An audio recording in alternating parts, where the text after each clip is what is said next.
আওয়ামী লীগের কার্যক্রম নিষিদ্ধ রেখে সন্ত্রাস বিরোধী আইনের সংশোধনী পাস হয়েছে সংসদে।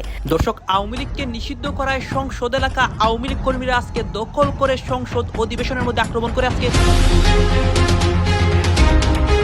এদিকে সংসদে আওয়ামী লীগ দলকে নিষিদ্ধ করাতে আওয়ামী লীগের লক্ষ লক্ষ কর্মী সংসদ এলাকায় আক্রমণ করে। সংসদ অধিবেশনে আজকে ঝামেলা হয়, আওয়ামী লীগের বিশাল সফলতা পেয়েছে। স্পিকার, এই বিলটা হলো একটি গণহত্যাকারী সন্ত্রাসী সংগঠনের নিষিদ্ধকরণ সংক্রান্ত একটা অ্যামেন্ডমেন্ট। আগের যে আইন ছিল সন্ত্রাস বিরোধী আইন, সেটা অ্যামেন্ডমেন্টের জন্য বিরোধী দলীয় নেতা নিশ্চয়ই স্মরণে থাকার কথা। ওনারা এবং এনসিপির বন্ধুরা সবাই মিলে একটা আন্দোলন করেছিলেন। সেই আন্দোলনের প্রেক্ষিতে এটা মোটামুটি বাংলাদেশে একটা জনমত সৃষ্টি হয়েছিল। সেই প্রেক্ষিতে তাদের কার্যক্রম নিষিদ্ধ করা হয়েছে। এই সংসদে আসার পথে যেই ক্রান্তিকালীন পর্যায়ে অতিক্রম করে এখানে এসছে, এই পুরো জার্নির পিছনে যে আইনটি জড়িত সেটি নিয়ে আমরা আজকে উত্থাপন করছি। বাংলাদেশ আওয়ামী লীগ নিষিদ্ধের পর থেকে, অর্থাৎ অধ্যাদেশকে আইনে পরিণত করে বর্তমান সরকার আওয়ামী লীগকে নিষিদ্ধ করে দিয়েছে গতকাল। আমরা অনেকেই ভেবেছিলাম বিএনপি ক্ষমতায় আসলে হয়তোবা আওয়ামী লীগ স্বাভাবিক রাজনৈতিক প্রক্রিয়ায় ফিরতে পারবে। নিষিদ্ধ আওয়ামী লীগের বিজয় রথ থামানোর শক্তি এই জমিনের বুকে কোনো ব্যক্তি বা দলের নাই। গতকালকের সংসদ অধিবেশনে আওয়ামী লীগকে নিষিদ্ধ করার পর থেকেই আজকে আওয়ামী লীগ কর্মীরা ভয়াবহ রূপে জেগে উঠেছে। সংসদ এলাকায় ভয়াবহ তাণ্ডব করে আজকে সংসদ অধিবেশনে নতুন ঘটনা ঘটে। একদিকে বিএনপির এমপিরা, অন্যদিকে জামাতের এমপিরা মুখোমুখি একটা কথার লড়াই হয় এবং আওয়ামী লীগ প্রসঙ্গে আওয়ামী লীগের অনেক পক্ষ নেয় এমপিরা। আপনারা দেখতে পারবেন আজকের সংসদ এলাকায় যে ঘটনা ঘটেছে এবং আওয়ামী লীগ কর্মীরা জেগে উঠে যে তাণ্ডবগুলো করতেছে, সবকিছু দেখানোর চেষ্টা করবো এই একটি নিউজ প্রতিবেদনে। আসুন আমরা কথা বাড়াচ্ছি না, আমরা সরাসরি ভিডিওর মূল আলোচনায় চলে যাচ্ছি। আওয়ামী লীগের রাজনৈতিক কার্যক্রম নিষিদ্ধ ও সন্ত্রাস বিরোধী আইনের সংশোধনীর মাধ্যমে জুলাই গণঅভ্যুত্থানের অঙ্গীকার রক্ষা করেছে জাতীয় সংসদ। রাজনৈতিক বিশ্লেষকরা মনে করছেন এই সিদ্ধান্তের ফলে আইনগতভাবে দলটির রাজনীতিতে ফেরার পথ বন্ধ হলো। তাদের মতে এই পদক্ষেপ ভবিষ্যতে যে কোনো রাজনৈতিক দলের সাধারণ মানুষের ওপর দমনপীড়ন চালানোর প্রবণতাকে রুখে দেবে। ২৪ সালের ৫ আগস্টের পর থেকে দেশের রাজনৈতিক দৃশ্যপট থেকে দৃশ্যত হারিয়ে যায় বাংলাদেশের অন্যতম বৃহৎ রাজনৈতিক দল আওয়ামী লীগ। দলের শীর্ষ নেতাদের অনেকেই গোপনে দেশ ছাড়েন, আর যারা দেশে ছিলেন তাদের অধিকাংশই আটক হন আইনশৃঙ্খলা বাহিনীর হাতে। জুলাই গণ আন্দোলনের নির্বিচারে হত্যার দায়ে দলটির সভাপতি শেখ হাসিনাকে ফাঁসির আদেশ দেয় আন্তর্জাতিক অপরাধ ট্রাইব্যুনাল। তারও আগে ২০২৫-এর ১২ই মে নির্বাহী আদেশে দলটির কার্যক্রম নিষিদ্ধ ঘোষণা করে তৎকালীন অন্তর্বর্তী সরকার। আওয়ামী লীগের যাবতীয় কার্যক্রম নিষিদ্ধ করার সিদ্ধান্ত গ্রহণ করা হয়েছে। আওয়ামী লীগের বিরুদ্ধে হত্যাকাণ্ড ছাড়াও রাষ্ট্র কাঠামো ধ্বংস, দুর্নীতি, অর্থ পাচার এবং আয়নাঘর প্রতিষ্ঠার মাধ্যমে গুমের রাজনীতি করার অভিযোগ আনা হয়। সন্ত্রাসী সংগঠনে এবার সন্ত্রাস বিরোধী বিল ২০২৬ জাতীয় সংসদে পাশ করার মাধ্যমে আগের সেই নিষেধাজ্ঞার আইনগত ভিত্তি দিল সরকার। বাংলাদেশে একটা জনমত সৃষ্টি হয়েছিল। সেই প্রেক্ষিতে তাদের কার্যক্রম নিষিদ্ধ করা হয়েছে। রাজনৈতিক বিশ্লেষকদের মতে এই অধ্যাদেশটি বিল আকারে পাশ হওয়ায় আওয়ামী লীগের রাজনৈতিক কর্মকাণ্ড যেমন নিষিদ্ধ হবে, তেমনি বিচার করা যাবে দলের নেতাকর্মীদের। রাজনৈতিক দল বাংলাদেশের নিকট অতীতে এবং স্বৈরাচার বিরোধী আন্দোলনের সময় আমরা যে জাতীয় পার্টির ভূমিকা দেখি, তাহলে কোনো দল এত বড় নিপীড়ক, এত বড় হত্যাকারী, এত বড় দুঃশাসক হিসেবে অবতীর্ণ হয়নি। এটি আমি মনে করি একটা শুভ উদ্যোগ, যেন ভবিষ্যতে কোনো দল এ পথে পা না বাড়ায়। সংসদের সামনে প্রশ্ন হচ্ছে, সংসদে উত্থাপিত আকারে সন্ত্রাস বিরোধী সংশোধন বিল ২০২৬ পাশ করা হোক। যারা এই প্রস্তাবের পক্ষে আছেন তারা হ্যাঁ বলুন, যারা এই প্রস্তাবের বিপক্ষে আছেন তারা না বলুন। আমার মনে হয় হ্যাঁ জয়যুক্ত হয়েছে, হ্যাঁ জয়যুক্ত হয়েছে, হ্যাঁ জয়যুক্ত হয়েছে। সন্ত্রাসী কার্যক্রমে জড়িত ব্যক্তি বা সত্তার কর্মকাণ্ড নিষিদ্ধ করার বিধান যুক্ত করে অন্তর্বর্তী সরকারের আমলে জারি করা সন্ত্রাস বিরোধী সংশোধনী অধ্যাদেশ অনুমোদন করেছে জাতীয় সংসদ। ৮ এপ্রিল বুধবার দুপুরে জাতীয় সংসদে এই সংক্রান্ত সন্ত্রাস বিরোধী সংশোধনী বিল পাশ হয়। পাশ হওয়া বিলে অধ্যাদেশের বিষয়বস্তুতে কোনো পরিবর্তন আনা হয়নি। স্বরাষ্ট্রমন্ত্রী সালাউদ্দিন আহমদ বিলটি সংসদে পাশের জন্য উত্থাপন করেন। বিরোধী দলীয় নেতা শফিকুর রহমান এ সময় আপত্তি জানিয়ে বলেন, এই স্পর্শকাতর আইনটি পাশের জন্য আরেকটু সুযোগ দেওয়া হোক। এই সংক্রান্ত একটা তুলনামূলক শীট আমরা এই ৩-৪ মিনিট আগে হাতে পেয়েছি। তো এটা পুরা পড়তে পারি নাই, যেহেতু আইনটা অবশ্যই একটা সেন্সিটিভ আইন। আমরা কি অনুরোধ করতে পারি যে এটা পাশের জন্য একটু সময় হাতে রেখে আমাদেরকে একটু সুযোগ দেওয়া হোক। স্পিকার হাফিজউদ্দিন আহমদ বলেন, বিলের এ পর্যায়ে এসে আপত্তির সুযোগ নেই। আপত্তি জানাবার জন্য একটা নির্দিষ্ট সময় আছে, সে সময় আপত্তি করলে এটা আমরা গ্রাহ্য করতে পারতাম। এখন বিলের এই স্টেজে আর আপত্তি করার সুযোগ নেই। দুঃখজনকভাবে সেটা তো পেয়েছেই মাত্র। এনিওয়ে, এটা হয়তো এটা এ সম্পর্কে পরে আমরা দেখব, কিন্তু এখন বিলের এই স্টেজে আপত্তি করার কোনো সুযোগ নাই। পরে স্বরাষ্ট্রমন্ত্রী সালাউদ্দিন আহমদ বিলটি সংসদে পাশ করার প্রস্তাব করেন। এ সময় তিনি বলেন, বিলটি একটি গণহত্যাকারী সন্ত্রাসী সংগঠনের নিষিদ্ধকরণ সংক্রান্ত সংশোধনী।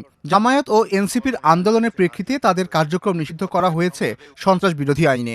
সংশোধনের সেকেন্ড রিডিং এর স্টেজে যদি আপনারা সংশোধনী দিতেন, আলোচনা থাকতো, এবং ফার্স্ট রিডিং এ উত্থাপনের পরে যদি আপনারা আপত্তি তুলতেন, তাহলে আলোচনা থাকতো। আমি উত্থাপন এই ব্যাপারে তো আমি আমার রুলিং দিয়েছি, আপনি আপনার পাশ করার প্রস্তাব। ধন্যবাদ মাননীয় স্পিকার, আমাকে কথা বলার সুযোগ দেওয়ার জন্য। আমি জাতিকে পরিষ্কার করার জন্য এই কথাগুলো বলবো। জাতি পরিষ্কার আছে। ধন্যবাদ মাননীয় স্পিকার। পরে কণ্ঠভোটে বিলটি পাশ হয়। সংসদের সামনে প্রশ্ন হচ্ছে, সংসদে উত্থাপিত আকারে সন্ত্রাস বিরোধী সংশোধন বিল 2026 পাশ করা হোক।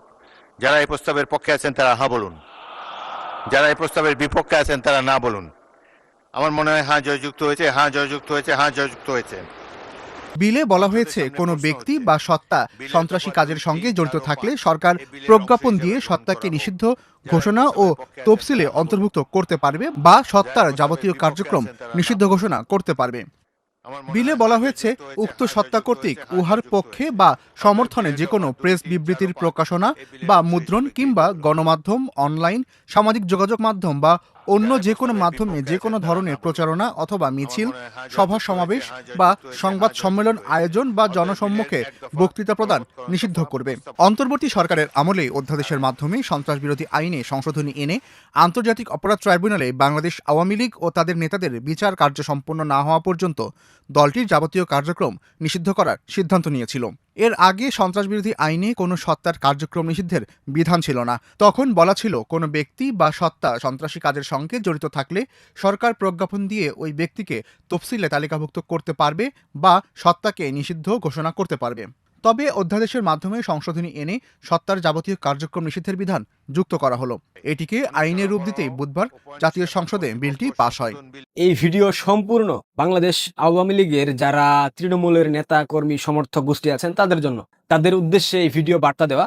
কারণ বাংলাদেশ আওয়ামী লীগ নিষিদ্ধের পর থেকে, অর্থাৎ অধ্যাদেশকে আইনে পরিণত করে বর্তমান সরকার আওয়ামী লীগকে নিষিদ্ধ করে দিয়েছে গতকাল। এরপর থেকে আমার ইনবক্সে প্রায় 1000-এর মতো SMS আসছে। প্রত্যেকের যে কমন বিষয়গুলা প্রশ্ন ছিল, ভাই আওয়ামী লীগ নিষিদ্ধ হয়ে গেল, আমরা অনেকেই ভেবেছিলাম বিএনপি ক্ষমতায় আসলে হয়তোবা আওয়ামী লীগ স্বাভাবিক রাজনৈতিক প্রক্রিয়ায় ফিরতে পারবে, অনেকেই ভেবেছিলাম আওয়ামী লীগের নেতারা দেশে ফিরে স্বাভাবিক রাজনীতিতে ফিরবে, অনেকেই ভেবেছিলাম আওয়ামী লীগের নিষেধাজ্ঞা প্রত্যাহার করা হবে। কিন্তু বিএনপি এটা কি করলো? তারেক রহমান ভারতের সাথে যে সমঝোতার মাধ্যমে বাংলাদেশের প্রধানমন্ত্রী হয়েছে, সেই সমঝোতার কি হলো? অনেক বিষয়। অর্থাৎ আলটিমেটলি তারা আমাকে বোঝাতে চেয়েছে, আওয়ামী লীগ নিষিদ্ধ হয়ে গেল, তবে কি আওয়ামী লীগের রাজনীতি শেষ হয়ে গেল? তবে কি বাংলাদেশ আওয়ামী লীগ বাংলাদেশের রাজনীতিতে আর ফিরতে পারবে না? তবে কি বাংলাদেশ আওয়ামী লীগের অধ্যায় মুসলিম লীগের মতো শেষ হয়ে গেল, সমাপ্ত হয়ে গেল? আপনাদের উদ্দেশ্যে কিছু বিষয় বলি, এরপর আপনারাই বুঝে নেবেন যে আসলে কি হতে যাচ্ছে। হিউম্যান সাইকোলজি কি বলে? পৃথিবীর প্রত্যেকটা মানুষের নিষিদ্ধ জিনিসের প্রতি আকৃষ্টতা বেশি থাকে। ধরেন অ্যালকোহল, পৃথিবীর যেসব দেশে অ্যালকোহল সহজলভ্য, অর্থাৎ আপনি চাইলেই যে কোনো শপ থেকে কিনতে পারবেন, যে কোনো জায়গায় দাঁড়িয়ে খেতে পারবেন, সেই সব দেশে দেখবেন অ্যালকোহল কেন্দ্রিক কোনো প্রকার মানুষের মধ্যে ফ্যাসিনেশন কাজ করে না। আবার যেই সব দেশে অ্যালকোহল ব্যাপারটাকে অনেক বড় করে দেখা হয়, রাস্তায় দাঁড়িয়ে আপনি অ্যালকোহল খেতে পারবেন না, আপনাকে সেই বারে গিয়ে অন্ধকার একটা কর্নারে বসে খেতে হবে, কে দেখলো না, মানিজ্যতের প্রশ্ন, মান সম্মানের ভয়, সেই সব দেশে দেখবেন অ্যালকোহলের প্রতি মানুষের অনেক বেশি ফ্যাসিনেশন কাজ করে, অনেক ঝোঁক থাকে এবং মানুষ লুকিয়ে অ্যালকোহল পান করার জন্য যাতা করে ফেলে। আরেকটা উদাহরণ, ধর্ষণ কেন হয়? যেই সব দেশে পতিতাবৃত্তি অ্যাভেলেবল থাকে, সেই সব দেশে কিন্তু ধর্ষণের মাত্রা অনেক কম।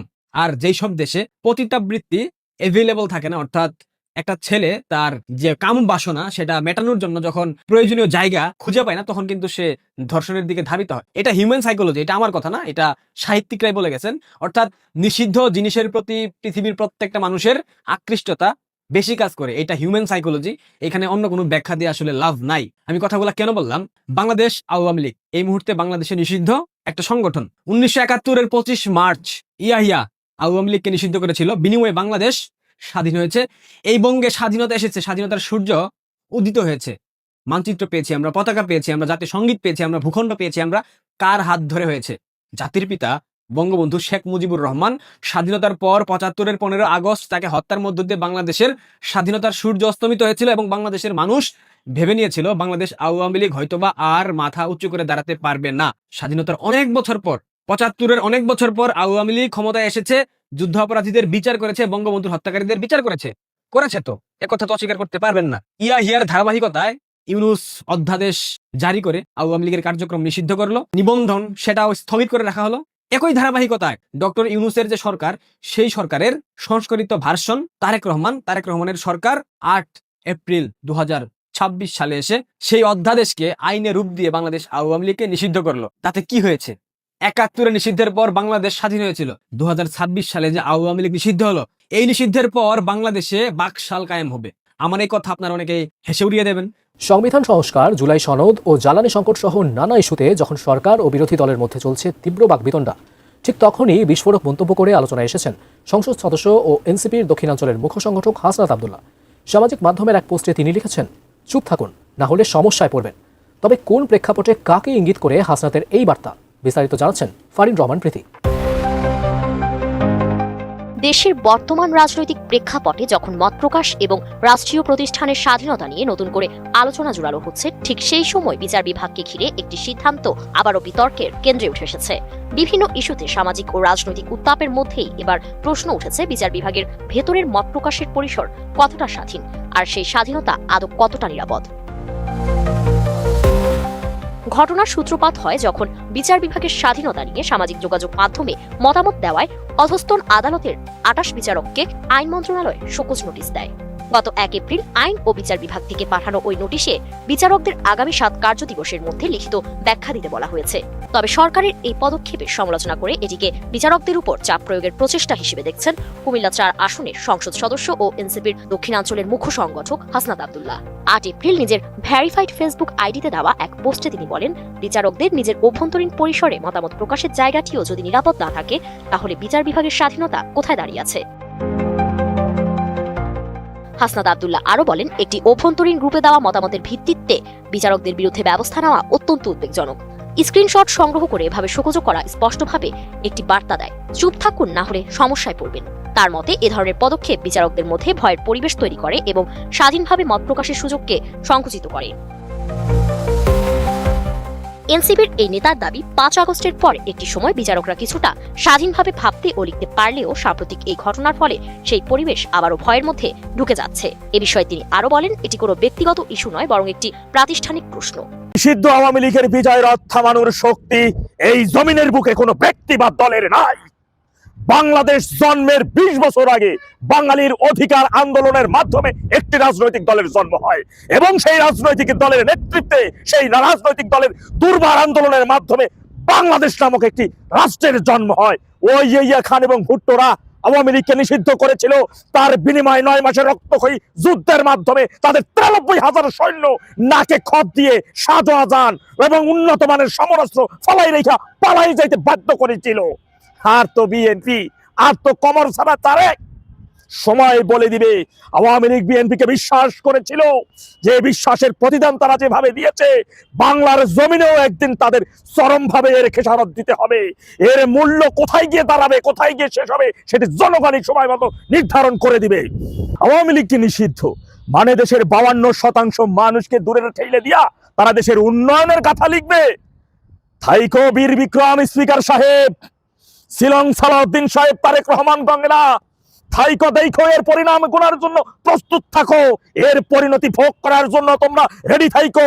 ওই সংসদ তোমার বাপদাদাদের সম্পদ না। ওই সংসদে আজকে আসো, কালকে থাকবে না। কালকে তোমার নামের সাথে সাবেক স্পিকার হইয়া যাবে, তোমার নামের সাথে সাবেক মন্ত্রী হইয়া যাবে।